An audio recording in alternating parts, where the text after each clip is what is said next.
Les GG, les grandes gueules, tous les jours sur RMC, RMC Story, la radio et la télé pour les grandes gueules et sur les réseaux sociaux quasiment en instantané. Vous retrouvez notamment sur Twitter les vidéos des GG, le compte Instagram aussi, sur lequel parfois on se laisse aller à quelques petites images ou vidéos qui changent un peu, qui vous montrent les coulisses aussi des grandes gueules. Et aujourd'hui dans les GG, Zora Habitant, cadre de la fonction publique. Nous sommes avec David Dickens, directeur marketing du Cirque Phoenix. Nous sommes avec Marianne Soubré, avocate. Et pâtissière. Et pâtissière. Et quelle pâtissière?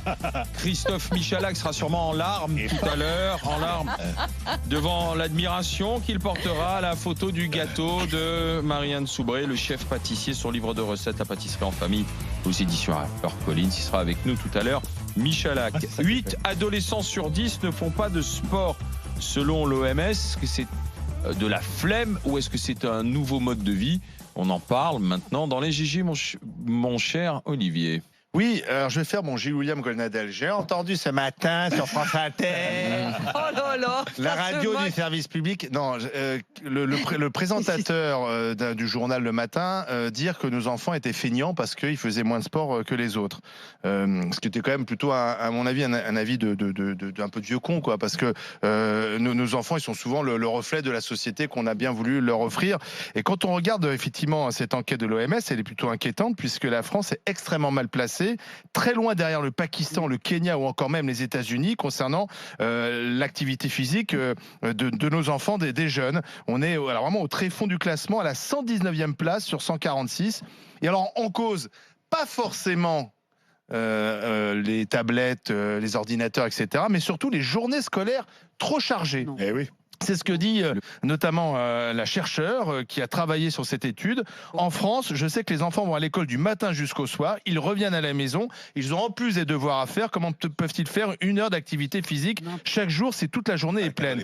À l'inverse, et contrairement aux États-Unis, aux idées reçues, les États-Unis font figure de premier de la classe, justement parce que le système scolaire américain accorde une large place au sport dans les programmes scolaires, ce qui n'empêche pas les adolescents d'ailleurs américains d'être plus touchés par les problèmes de surpoids, mais parce que ça, c'est l'alimentation des Américains. En Allemagne aussi. Donc peut-être que si nos enfants sont peut-être moins adeptes du sport, c'est parce qu'on ne leur laisse pas l'occasion d'en faire, parce que quand vous regardez en plus les équipements sportifs dans les grandes villes, c'est quand même souvent assez pauvre. Voilà le résultat de cette enquête. On va donner la parole à Nicolas tout de suite. Il voulait intervenir rapidement dans la discussion. Donnez votre avis au 32-16. Les grandes gueules. Nicolas, bonjour. Bonjour. Alors, à votre avis, ça tient à quoi? Le mode de vie, aujourd'hui, les écrans, une espèce de flemme? Dites-moi, Nicolas.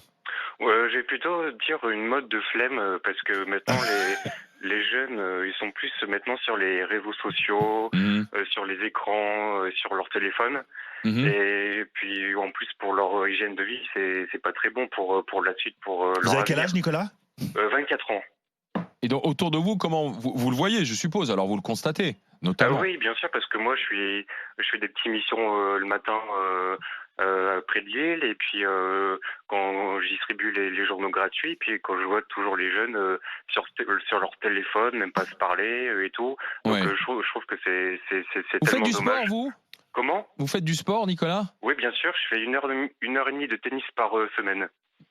Ouais, ça va, vous arrivez. Mais vous n'êtes pas c'est pas du sport, dit David Dickens. C'est pas du sport. On a dit 1 heure et du demie de tennis. sport. Bah, c'est en fonction du temps disponible qu'il a aussi, peut-être. Oui.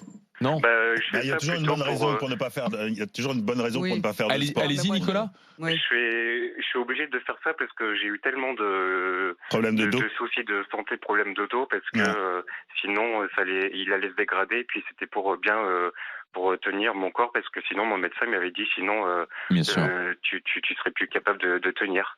Donc j'insiste aux jeunes pour à bien faire du sport. Mais encore Même une s'ils fois, ont pas le la sport, flemme. Comment? le sport ailleurs, on en fait à l'école en fait, parce que je veux dire, les enfants, les jeunes, ils passent le plus clair de leur temps, non pas sur leur lit, même si mais c'est à l'école, et c'est à l'école qu'on doit faire plus de sport, et on n'en fait pas suffisamment. Zora Habitant. C'est ce que dit en tout cas cette étude. Moi, je vois pas du tout. Merci, Nicolas, bonne journée. J'ai 2 fils et j'ai pas du tout vécu des choses comme ça. Et ils ont été à l'école comme tous les enfants de la France. Et en fait, le sport, moi j'ai mis mes enfants au sport très tôt, c'est-à-dire tout petit. Ils ont commencé à tester des sports sport, mais très régulièrement. Pour que les enfants fassent... ils ont fait du baseball, du foot, de la natation, du tennis, et il se trouve qu'ils ont accroché sur le tennis, et donc ils ont toujours fait du tennis, et ils en font encore. Mais ce que je veux dire, c'est que le sport implique l'implication des parents. Quand nos enfants font du sport, il faut être présent, il faut y aller, il faut les accompagner, il faut les attendre, il faut rester avec eux, il faut sacrifier des samedis, il faut sacrifier des dimanches, il faut y aller le soir, il faut payer la cotise, il faut sacrifier de l'argent sur autre chose pour payer le sport. Ça demande l'implication des parents. Les enfants, ils vont à l'école, mais le mercredi, à l'époque, il n'y avait pas d'école le mercredi, eh ben, on les emmenait au sport. Moi, combien de fois, mais alors, surtout que le tennis, alors là, c'est encore pire, les tournois, faut y aller, eh ben, c'est toujours mon mari ou moi qui y allons, et il faut être là, il faut être présent, il faut acheter des raquettes en occasion chez les potes, trouver des plans, trouver des tenues, trouver des trucs pas chers, mais on est impliqué dans la vie de ces enfants. Et là, de dire les enfants, ils ont la flemme, mais depuis quand un môme à 6 ans, il décide ? Depuis quand il fait du sport? D'abord, c'est un plaisir, et c'est pour leur santé, et je trouve que c'est hyper important, et notamment pour les enfants issus de milieux plutôt défavorisés, où le sport, adossé à la culture, sont des vecteurs d'intégration sociale extraordinaires. C'est par le sport qu'on ne tient pas les murs en bas. C'est par le sport qu'on a une meilleure santé. C'est ce que dit cette étude. Voilà, non, mais ce que je veux dire, ils disent qu'il y a trop d'heures à l'école. Donc en fait, s'ils passent du temps sur leurs écrans, c'est parce que les parents ne les prennent pas en main pour les sortir de leurs écrans. On va lui dire, je t'emmène, à quelle heure t'as rendez-vous, on passe prendre des copains, on y va ensemble, etc. Et c'est toujours le même problème, c'est la responsabilité des parents en premier qui est impliquée dans les activités des enfants. Déjà, c'est une étude sur les adolescents plus que pour les petits-enfants. Mais si où tu là, les je te rejoins. Petit. Non, mais justement, moi, je vais t'expliquer parce que des ados, voilà, 11-17 ans, c'est quand même juste une parenthèse. À Omar et mon fils qui fait du tennis depuis toujours, quand il fallait l'accompagner à 15, 16 ans, 14 ans, super loin pour des tournois, les parents y allaient. Combien aujourd'hui? Bon. Je sais pas, mais j'y connais rien en tennis, mais je sais qu'ils donnent des cours, etc. Mais en tout cas, c'est une passion. Je sais de quoi tu parles. Mais on parce était que là. Moi, mon fils avait commencé en plus par l'escrime, donc j'ai connu effectivement les gymnases où ça bipe de tous les côtés, où il fait un froid de gueux et où t'es à perpète les oies. Donc ça, j'ai connu. J'ai connu aussi après les stades de rugby et j'ai adoré parce que je préférais quand il faisait du rugby plutôt que l'escrime.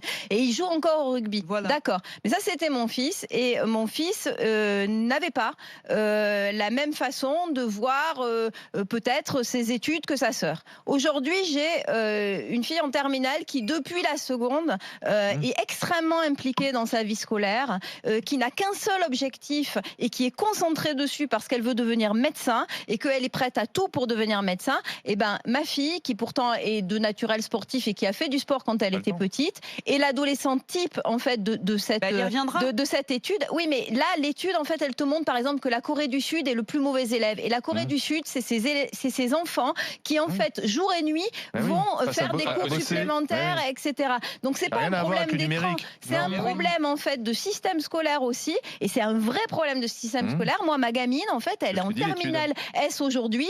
Et même quand elle était en seconde, c'était déjà ça. Elle a énormément de cours. Elle a jamais le temps de faire autre chose que ses devoirs. Et en fait, peut-être le week-end, quand elle pourrait faire un peu de sport, eh ben, elle dort parce qu'elle est crevée. Donc, en fait, l'histoire, elle est là aussi. C'est qu'on a un système scolaire qui ne laisse aucune place au sport et que ça serait bien d'y réfléchir. Moi, j'ai l'impression que les mômes, ils travaillent. C'est pas pour rien que les États-Unis ont été un des pays qui raflent le plus de médailles et de titres. 2 heures. Il y a du sport à l'école, il y a surtout pas d'établissement. Alors surtout quand tu habites dans les villes, à Paris, etc. C'est une catastrophe le sport. Pourtant, il y a un adjoint au sport, mais il devrait construire des gymnases, etc. C'est une nullité. En fait, le sport n'a jamais été vu en France comme un vecteur justement de réussite, etc. Si t'es bon en sport à l'école, on s'en fout. Si t'es nul en maths, en revanche, tu te feras saquer.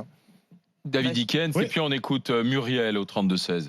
Effectivement, je pense que l'argument de la tablette et du téléphone est fallacieux parce qu'aujourd'hui, dans toutes les fédérations sportives, on utilise justement ces produits, les tablettes et tout ça pour les entraînements. Toi qui es un ado, comment tu fais toi? Mais moi, encore une fois, la RATP, donc avec la RATP, athlétisme, tennis, voile. Donc moi, j'ai fait énormément de sport. Aujourd'hui, à 53 ans, je fais encore 14 heures de sport par semaine. Et 14 heures de sport par semaine, à raison de 2 heures par jour. Ah oui, mais t'es 320 jours par an. Attends, t'es addict.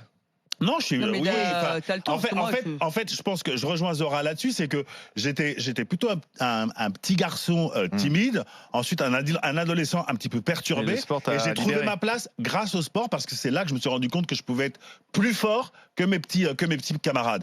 Et comme pour les mômes qui savent pas vraiment où se placer, où se situer dans le groupe, dans l'établissement scolaire, je pense que le sport a vraiment un rôle très important. Ton fils qui est ado, justement, comment il fait du parcours. Alors il est contre le. Il fait partie de la génération tablette aussi, enfin numérique et autres. C'est pour ça que je te dis que ça n'est absolument pas incompatible. Au contraire, c'est un support. Ça veut dire qu'il fait du parcours. Je ne sais pas si vous savez ce que c'est. Ce sont les mômes qui sautent d'immeuble en immeuble, qui font à la fois de l'acrobatie et de l'escalade.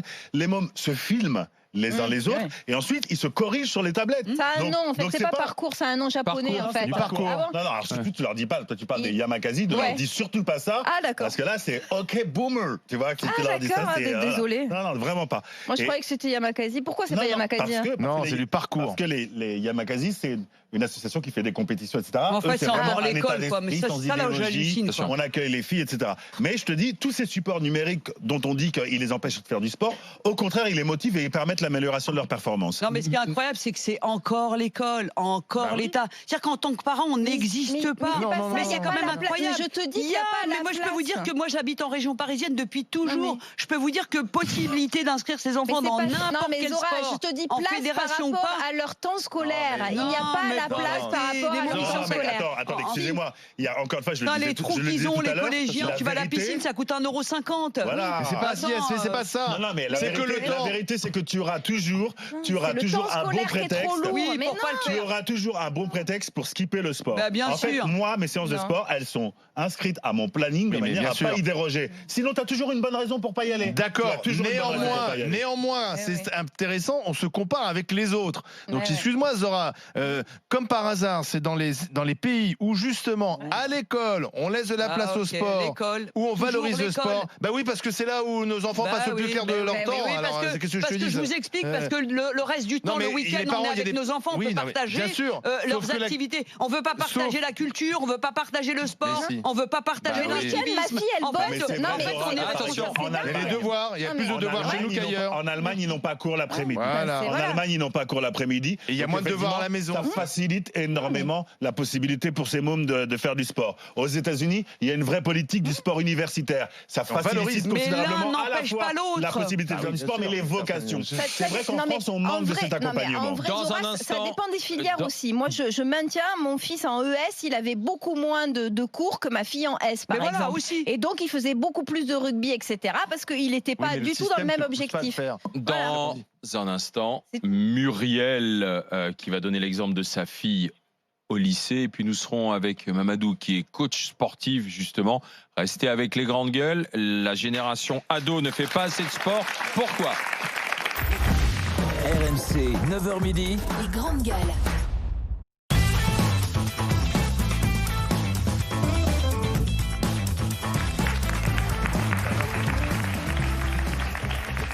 Les grandes gueules sur RMC Story, Zora Bitan, Marianne Soubré, David Dickens et Muriel de Haute-Garonne en ligne avec nous.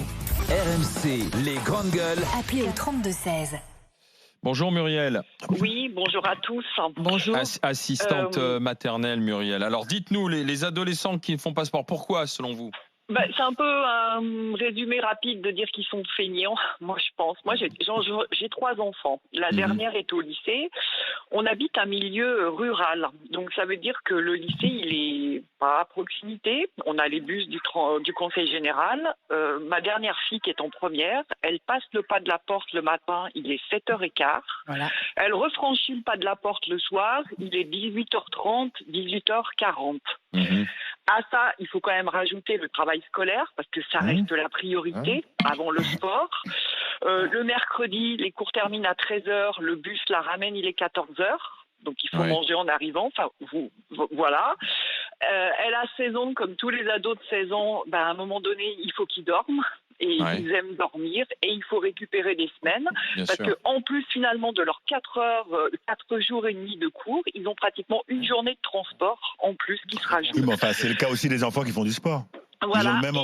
Ils ont le même emploi du temps que votre fille. Non, parce que. Moi, je connais des enfants qui ont le même emploi du temps. Allez-y, Muriel. Quand vous avez cours à 8h, que votre lycée est à proximité, que vous pouvez partir à 8h moins le quart de chez vous, c'est pas la même chose. Et moi, les niais, ils ont toujours fait du sport. Les trois ont fait du sport jusqu'en 3e. Alors, en plus, activité sportive, ça veut dire qu'il faut rajouter du temps de transport parce que le club de sport, forcément, quand vous habitez en milieu rural, il n'est pas à côté de chez vous. Moi, je l'ai fait pour les trois. Ils ont tout fait, du tennis, du foot, du badminton, de la natation. Oui. Mais jusqu'en 3e, c'était à peu près gérable parce qu'on avait du temps à dégager pour ça. Voilà. Mais je vous promets que quand vous arrivez au lycée, que vous prenez vos études à peu près à cœur et que pour vous, c'est sérieux et que réviser le contrôle de maths, c'est quand même plus important que d'aller passer 2 heures à la piscine.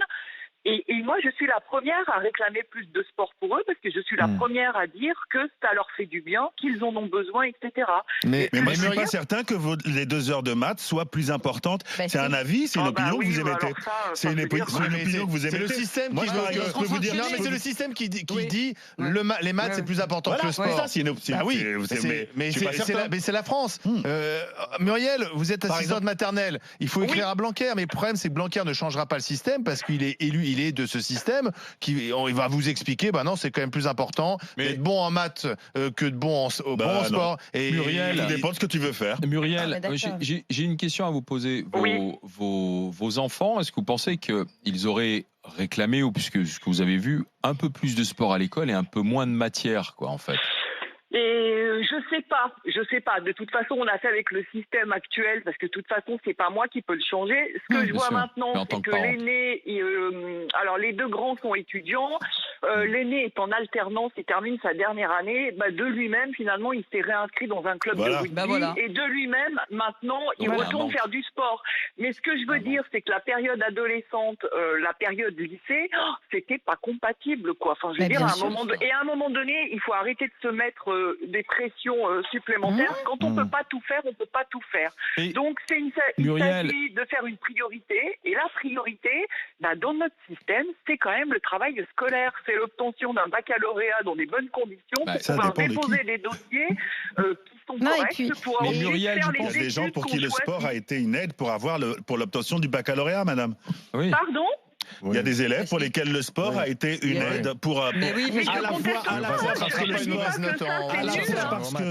fois parce que le sport était une option, donc dans le passage de l'épreuve du bac, ça a permis d'engranger des points, mais il y a des gens qui étaient stressés et pour qui le sport a été un bon moyen d'aborder les épreuves sereinement. Je ne conteste pas du tout. Simplement, ce que je veux simplement vous dire, c'est que nos adolescents aujourd'hui, ils ne sont pas égaux. Ils ne sont pas égaux dans l'accès au sport. C'est pas forcément une histoire d'être feignant ou pas feignant, de passer du temps sur les écrans. On est d'accord là-dessus. C'est simplement le fait que nos adolescents ne sont pas égaux dans l'accès au sport. Et pour les parents ont beau être super investis, et une fois de plus, je ne vais pas me lancer des fleurs, mais j'ai passé énormément de temps dans ma voiture en aller-retour. Ça vous honore. Pour les terrains de foot le samedi, quand il faisait super froid, j'en passe, c'est des meilleurs. Ça sent le vécu. Non, mais ça sent le vécu. Je veux dire, par rapport à ça, je pense que j'ai fait mon taf. Et voilà. Mais à un moment donné, on se bloque à des barrières, et c'est pas facile de les franchir. Muriel, il y a Marianne qui vous écoute attentivement et qui va intervenir justement. Ce que vous avez décrit, c'est exactement ce que moi je vis avec ma fille, qui effectivement privilégie sa réussite scolaire, plus que son frère qui en plus était pas dans la même filière et donc il avait peut-être plus de temps libre. Mais c'est vrai aussi, en fait, je me rends compte en vous écoutant que l'accès au sport parfois est extrêmement difficile quand on habite loin. Et finalement, faire de la musique quand on a une guitare, tu peux faire ça chez toi tout le temps. Tandis que le sport, tu peux pas, en fait. Mais il y a aussi un phénomène dont il faut parler, c'est que moi, je me souviens, quand j'étais enfant, mon père m'accompagnait au foot, ça me posait absolument aucun problème. Quand j'étais adolescent, pardonne-moi papa, je sais que tu nous regardes, mais j'avais moins envie qu'il soit là, à me dire descends, avance, tire. J'étais bien content qu'il vienne pas. Donc il y a aussi ce phénomène-là qui fait que Papa Dickens nous regarde. Est-ce qu'il pourrait nous appeler comment il s'appelle ton papa? Jean. Appelez-nous 3216 pour nous raconter un peu David, les coulisses. Muriel, merci de ce témoignage. Mais je me demande si en fait on n'est pas arrivé aujourd'hui au bout d'un système. Parce que finalement, quand tu regardes même les classements internationaux on baisse des élèves français, on baisse. Donc ça veut dire que si on était bon en maths dans ces classements, on se dirait on est bon en maths, mais on baisse aussi. Oui, parce que la Corée, ils sont nuls en sport, mais ils sont tout en haut. Donc, nous, on est nuls. Non, attention de ne pas être négatif, David. Tu vois, engueulé par le président. Non, mais donc finalement, c'est tout un système scolaire qui est à réinventer pour des jeunes qui aujourd'hui, on le voit, sont fatigués en plus avec les horaires. C'est-à-dire peut-être de lever un peu le pied sur les matières, de réintroduire un peu de sport. Souvenons-nous du mens sana in corpore sano, un esprit sain dans un corps sain. Il ne faut pas oublier qu'ils sont fatigués par l'adolescence qui est épuisant en fait. C'est une période épuisante. Souviens-toi en termes hormonaux, c'est épuisant l'adolescence. Mais non, mais c'est vrai. Souviens-toi, Vincent Payon, il s'est peut-être mal pris, mais quand il était ministre de l'Éducation, il a voulu changer les rythmes scolaires. L'idée, c'était de libérer un peu les après-midi pour. Bon, alors là, ça a été bon. Et puis on est revenu en arrière. Donc à chaque fois qu'on veut changer quelque chose dans l'éducation nationale, c'est pas possible. À chaque fois qu'on veut changer quelque chose dans tout, c'est ce que je dis. On a besoin de changements structurels pour avancer, mais on peut rien changer. Non, mais ce que je veux dire, il y a aussi un truc. C'est quand les mômes sont au collège. Moi, j'ai eu des enfants qui ont été au collège. Ils ont parfois des plannings, c'est des passoires. Il y a plein de trous dedans. D'accord ? Ok, donc dans ces trous-là, ils font rien. Mais c'est aussi aux parents d'encadrer ces moments-là. Il y a plein de trucs à faire. Mais c'est hallucinant. Oui, mais les parents ils travaillent. Non, mais attends, Zora. Alors, je vais te faire de la psychologie. Est-ce que ça a à voir quelque chose ? Zora, t'es fonctionnaire, tu fais tes heures. Zora, c'est pareil, t'es pas là. Je vais te faire de la psychologie à deux balles, mais de temps en temps, il faut laisser les gamins un peu s'emmerder. Oui, aussi. C'est-à-dire il faut leur foutre la paix. Mais qui a dit le contraire ? Tu dis ils s'ennuient. Mais pas tout le temps. L'ennui, c'est pas mal. Mais oui, de temps en temps. Mais non, mais dans un planning où t'as 3-4 fois il faut un peu la paix, quoi. Dans les grandes gueules, on s'ennuie pas. Plutôt que de lui dire, l'oisiveté, c'est autre chose. Mais c'est dingue. Est-ce que j'ai dit le contraire ? Je dis que dans les 4-5 fois où ils ont un agenda comme une passoire, tu peux aussi proposer des choses, encadrer. Oui, je sais pas, moi, mes enfants d'eux-mêmes, ils étaient tellement habitués, ils étaient tellement passionnés et intéressés par le sport, qu'ils y allaient tout seuls. Parfait, enfant parfait. Mais la famille Bittan. Mais respect. Je peux te dire que Omar, il est champion de tennis. Un modèle français. Docteur en maths. Non, je peux juste vous dire. Il n'y a rien de parfait. Je peux juste vous dire que je me suis beaucoup impliquée dans la vie de mes enfants. Non, mais que je me suis beaucoup impliquée dans la vie de mes enfants. Non, mais c'est quand même incroyable. Je pense que c'est ça, c'est s'impliquer beaucoup, énormément et plus. L'un n'empêche pas l'autre. Et de se dire que l'école, si l'école est défaillante et que je n'ai pas les moyens, moi, de changer l'école et de changer les carences où j'estime que moi, mes enfants ont besoin, donc je n'attends pas. Donc c'est la position de action-réaction. Et donc je fais. Parce que si je dois attendre, l'État ne fait pas assez de sport pour mes enfants. L'État ne fait pas de musique pour mes enfants. L'État n'emmène pas mes enfants à la bibliothèque assez. Et bien qu'est-ce que je fais ? Pour certains, c'est une question de moyens aussi. Mais de moyens, parce que moi, j'ai grandi où ? Avec quels moyens ? Elle est bonne celle-là. C'est une question de disponibilité. Surtout le sport, pour le coup. Il y a des métiers où tu es moins disponible pour tes enfants. Et on pourrait simplement réfléchir à une autre organisation du système scolaire en valorisant le sport. Et ça semble difficile. On a l'impression que vous êtes en train de nous dire qu'il n'y a que des gens qui sont riches, qui ont du temps, qui mettent leurs enfants. Non, c'est juste. Non, c'est le contraire. Alors, attendez. Les enfants de privilégiés, les parents n'ont jamais le temps, ils ont beaucoup de fils. Ils laissent des billets de 100 € pour le week-end. 1500 €. Voilà. Alors, je voudrais qu'on écoute d'Mbappé soit milliardaire. La voix du sport, s'il vous plaît, c'est Mamadou, qui est coach sportif, qui est du Val-de-Marne. Bonjour, Mamadou. Bonjour. Alors, qu'est-ce que vous en dites, vous, en tant que coach sportif ? Bon, en tant que coach sportif, moi, ce que j'en dis, c'est que aujourd'hui, on a tendance à souvent opposer le sport et l'école. Oui. Mettez-vous bien près du téléphone. On oppose le sport et l'école, c'est ça ? Voilà, on oppose. Alors que, effectivement, dans les pays que vous citez, c'est justement, ils l'ont intégré dans un système où, justement, ils luttent contre pas mal de choses en même temps. Donc moi, personnellement, dans mon cas de figure à Cachan, par exemple, nous, on milite vraiment pour que le sport soit vraiment intégré dès le plus jeune âge, dès l'école primaire, puisqu'on peut agir là-dessus déjà, dès l'école primaire, pour qu'en fait, on lutte contre les situations d'échec scolaire, voilà, décrochage scolaire, etc. Parce que, effectivement... le sport comme moyen, c'est ça ? Exactement. Oui. Tout à fait, c'est ce qu'on disait tout à l'heure. Pour résister justement ces échecs, ces décrochages. Moi, je n'étais pas doué, par exemple, à l'école. Je n'étais pas doué. C'est pas un secret. Voilà. C'est pas un secret. Je vous en fais pas un secret. Mais le sport, si j'avais eu le sport à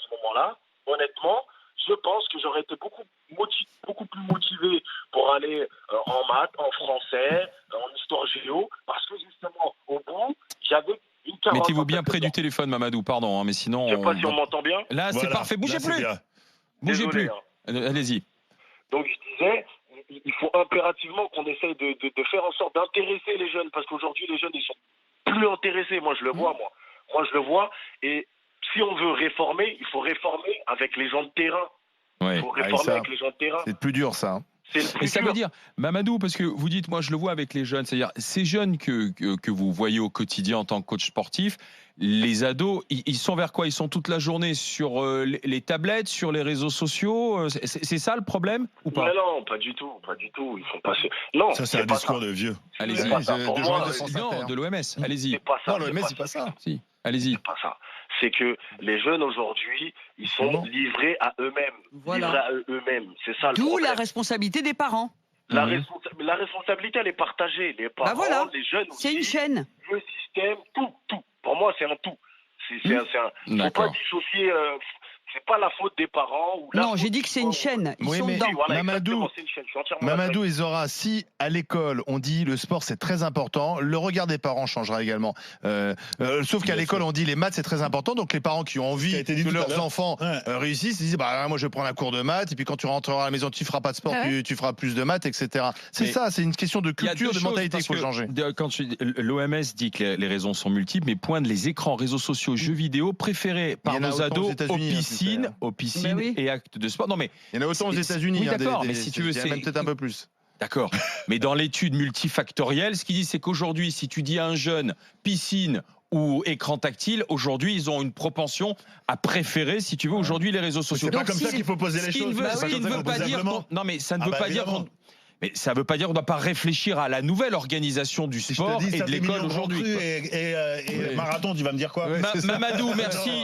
Je vous envoie un t-shirt DGG. Merci d'avoir été avec nous, Mamadou, d'avoir partagé notre expérience. Chacun, on a 2 sportifs, ils auraient pu être médaillés d'or. C'est vrai. De la parole. Ouais.